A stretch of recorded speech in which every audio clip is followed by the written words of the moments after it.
বৈষম্য বিরোধী ছাত্র আন্দোলনে ১,০০০-এর বেশি মানুষ নিহত এবং ৪০০-রও বেশি অন্ধ হয়েছেন বলে জানিয়েছেন স্বাস্থ্য উপদেষ্টা নূরজাহান বেগম।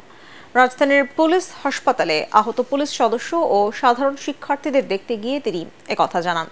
যারা অন্ধ হয়েছেন তাদের চিকিৎসার জন্য যুক্তরাষ্ট্র থেকে বিশেষজ্ঞ ডাক্তারদের টিম আসছে বলেও জানান স্বাস্থ্য উপদেষ্টা। আরও জানাচ্ছেন ইয়াসিন রানা।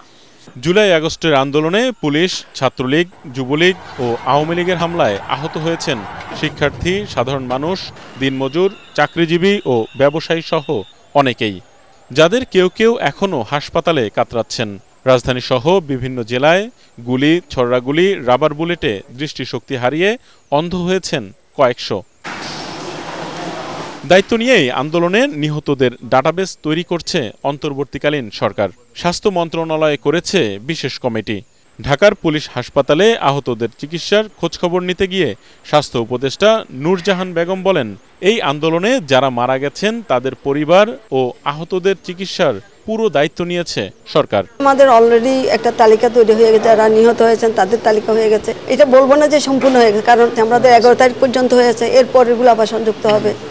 তো এই পর্যন্ত লিস্টে যেটা দেখা যাচ্ছে ১,০০০-এর উপরে নিহত হয়েছে, ৪০০-র উপরে চোখ অন্ধ হয়ে গেছে, তাদের মধ্যে অনেকেই 2 চোখ অন্ধ হয়ে গেছে।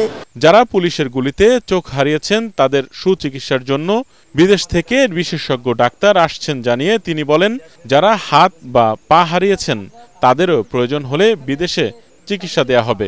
আহতদের উন্নত চিকিৎসায় বিশ্ব ব্যাংকের সাথে আলোচনা হচ্ছে বলেও জানান উপদেষ্টা। আমরা ওয়ার্ল্ড ব্যাংকের কাছে বলেছি, বিভিন্ন দাতা সংস্থার কাছে বলেছি, কারণ সবাইকে তো আর যাদের অনেক বেশি ক্ষতি হয়েছে অনেক তো টাকার দরকার হয়, তো কাজে সবাইকে ওইভাবে নিয়ে যাওয়ার, যদি আমরা গ্রুপ ডাক্তারকে নিয়ে আসতে পারি, তাদের ট্রিটমেন্ট যদি হয় তাহলে এটা আরও বেটার হবে। আমেরিকার একটা সেবা নামক একটা প্রতিষ্ঠান আছে, তাদের সাথে আমাদের কথা হয়েছে। তারা আমাদের দেশে, আমরা তালিকা পাঠিয়েছি যারা চোখ অন্ধ হয়ে গেছে কিংবা চোখের সমস্যা নিয়ে আছে, তাদের চিকিৎসার ব্যাপারে সে তালিকা তাদেরকে পাঠিয়েছে, তারা ওগুলো দেখেছে।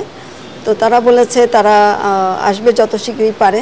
শেখ হাসিনা সরকার পতনের গণ অভ্যুত্থানে যারা আহত হয়েছেন তাদের চিকিৎসায় অন্তর্বর্তী সরকার সর্বোচ্চ অগ্রাধিকার দিচ্ছে বলেও জানান স্বাস্থ্য উপদেষ্টা। সবাই যেন একসাথে কাজ করতে পারি। আবার ধন্যবাদ। ইয়াসিন রানা, এটিএন বাংলা, ঢাকা।